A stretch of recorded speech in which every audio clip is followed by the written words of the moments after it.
这个金发妹刚来新学校就被一伙流氓盯上了，不知死活的流氓还大胆的动手动脚，根本不知道自己惹了什么人。金发妹微微一笑，转身拿起一个球拍，直接教流氓做人，劈裆、抽脸，再来一顿猛锤。球拍烂了，气也消了，金发妹一脸不屑，看了看吓尿的同伙，大声问候了他们的父亲母亲，然后开着流氓的车扬长而去，真晦气。刚转校就碰到这种破事儿。金发妹一家都是黑帮成员，现在正在小镇退隐，为了不惹人注意，她也想在学校装成好学生，可总有不长眼的人要撞上来。这不，一个女生偷了她最爱的笔袋，她不得不花了点时间，友好的拿回自己的东西。金发妹在食堂遇到了弟弟，她的右眼一片淤青，显然不好过啊。原来弟弟也遇到了校霸，专门欺负他这种转学生。但和姐姐不同，弟弟不是力量型选手，更擅长智取。他在很短的时间内就摸透了学生们的背景，有人需要数学高分，有人需要约会成功，还有人在学校里偷卖香烟。只要有需求，就有突破口。弟弟先和一个好学生处成了哥们儿，从他那里拿到数学作业送给了二胖，他又偷走了匿名举报信，和卖烟女达成了平分利润的协议。最后弟弟还故意弄伤了自己，成功从医务室偷走2瓶印度神药，又买通了一个哥们儿，万事俱备，只欠报仇。他找到一个机会，集结自己的新朋友，狠狠教训了那群校霸。人脉就是这么有用，弟弟已经让自己成为了这所学校的小教父，不愧是刻在血液里的家族基因啊！有什么样的孩子，就有什么样的父母。姐弟俩的妈妈可比他们猛多了。这个女人正在超市采购，为了装成外国人，她刻意要了很多美国人才爱吃的花生酱。当地居民满脸不屑，背着她开启了地图炮，难听的话不断传进耳朵里。咱哪受过这种气？女人直接拿了瓶酒精，又顺了个煤气罐，来到杂物间点火走人。当她优雅地走出超市，一声惊爆，女人终于解气了。人不犯我，我不犯人，人若犯我，必教他重新做人。这就是黑帮家族一直延续的家风。回到家，男人看着刚回来的妻子和孩子，问了一个直击灵魂的问题 How's your day?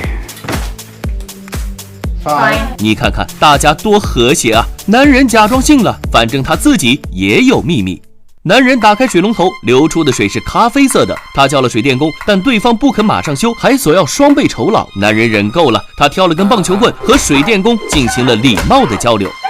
等等，我还没结束呢。他回去翻了翻工具箱，又找了一把趁手的锤子，继续交流。男人打完人还负责送医院，真是贴心的一条龙服务。医生不明白为啥这个人摔下楼梯能有20多处骨折，男人表示可能是台阶太陡了。医生又问什么台阶有6层楼那么高，能把人摔成这样？男人继续扯谎，应该是他的背包里有榔头啥的，磕着了，碰着了。算了，我也编不下去了，反正他就是摔的。男人有点委屈，他只是想喝杯干净的水啊。按照以前的脾气，碰到这种烂人，他直接就挖个坑埋了。男人曾是个黑帮大佬，如今正在隐退。他在业内是出了名的有原则，拿钱办事儿，道义有道，周围的街坊邻居都能安居乐业。在他看来，暴力有时候是很必要的，因为这个世上烂人太多了。That if you take a closer look, I'm a good guy. 男人想向市政厅求助，但这个官员坚持水质测试没问题，水厂设备也没问题，那肯定就是你有问题。他还调侃男人是新住户，不懂小镇的办事规矩。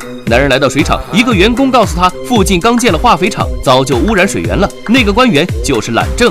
男人按照员工给的线索找到了相关负责人，但他居然说想开点，化学成分不等于污染。I don't want brown water. I want my water crystal. Buy a bottle of water then. 男人的笑容消失了，好嘛，对于这种给脸不要脸的人，必须和他好好交流一下。镜头一转，男人下了车，车后是用绳子绑住的负责人，他被拖出这么远，浑身都蹭得血肉模糊。男人再次礼貌地表达了自己的诉求，这次他终于听懂了。他颤巍巍地说，只要关掉5号水塔的涡轮，就能停止污染。早说为什么不早说？说干就干，男人重操旧业，自制了一个定时炸弹，偷偷绑在了水塔上，等今晚0点一过，就能喝上干净的水了。美滋滋的男人还不知道，他的仇家快找上门了，而这都是当初隐退的代价。男人曾经出庭作证，帮警方抓住了另一个黑帮头目，虽然从此金盆洗手，还获得了警方庇护，但也为男人一家招来了无尽杀身之祸，他们不得不经常换地方生活。如今那些手下们来报仇了。杀手架起了火箭筒，一开火，整栋别墅被炸得七八烂。男人机智地躲过一劫，他从废墟中爬起来，然后骂了一句 fuck。他赶紧去隔壁救妻子，果然保镖都被干掉了。一个壮汉正要对妻子执行帮规，他慢慢脱着裤子，要做什么不言而喻。男人的怒火立刻烧起来了，他一把锁住了壮汉，两个人在室内扭打，局面陷入了僵持。妻子不愧是大哥的女人，捡起一把水果刀，直接抢了人头。小镇上闹出这么大动静，都没有警察过来看看。原来这伙杀手极其残暴，几个小时前他们就直奔警局，快速清除掉当地薄弱的警力，然后又杀进消防队，瘫痪了所有设备。有围观群众出来看看，当场被射杀。如此硬核的清场方式，这就是专业黑帮吗？男人的孩子们此时都在外面，他们都才10几岁，是否有自保的能力？金发妹猛地砸晕了一个小弟，然后给自己挑了把趁手的武器。他朝弟弟使了个眼色，弟弟也赶紧给自己配了2把机关枪。黑帮家族嘛，3岁就会用枪，这些都是小意思。他们的房子已经被炸成了废墟，而罪魁祸首正站在那里四处搜寻。还记得家族口号吗？人若犯我，我必教他重新做人。金发妹猛地开枪，打他们个措手不及，但对方火力太猛，直接反杀过来。金发妹一边开枪一边移动位置，一个杀手听不到枪声了，赶紧回头去追，没想到弟弟迅速替补，直接打成了筛子。子弹用完了，又一个杀手持刀追上来。不得不说，运气真是太好了，巨大的后坐力震伤了弟弟。金发妹抱起他想跑路，杀手老大帽子哥用枪逼停了他们。Fuck you. Thank you. 大哥，你装了半天不检查下子弹啊！帽子哥追了上去，两人的距离快速缩短。就在关键时刻，警探开车路过，直接让帽子哥起飞喽。刚从鬼门关跑出来的金发妹无力瘫坐在地上，弟弟过来抱住了她。这家人又逃过了一次追杀，但日子并不会平静，他们只能换一个地方等待下一次挑战。